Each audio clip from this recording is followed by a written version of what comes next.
Hey, I'm Nick Evans, co-founder and CEO of Avocado, and today we're going to be looking at the AI again. And this time we're going to be using it to help us anticipate future sales, specifically any future events. So of course events are great, they can drive a lot of business, but you need to be prepared for them, both on your employees and any stock that you have, right? So you could really capture all the orders. So I'm going to use text-to-speech to talk to the AI.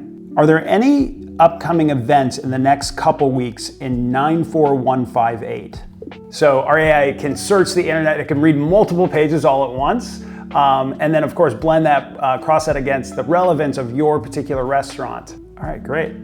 Oh, Dua Lipa concert. Not only can this help you prepare to get the business that comes naturally, maybe this is an opportunity for you to think ahead and promote around this event as well. Or maybe even come up with menu items that are specific to this event. Let's say you want to have a special for the Dua Lipa and then put out some ads or a sign outside your restaurant. It's just like a quick, fun, easy way for you to be able to leverage some of the nearby events that our AI and Avocado makes really fun and easy for you to do.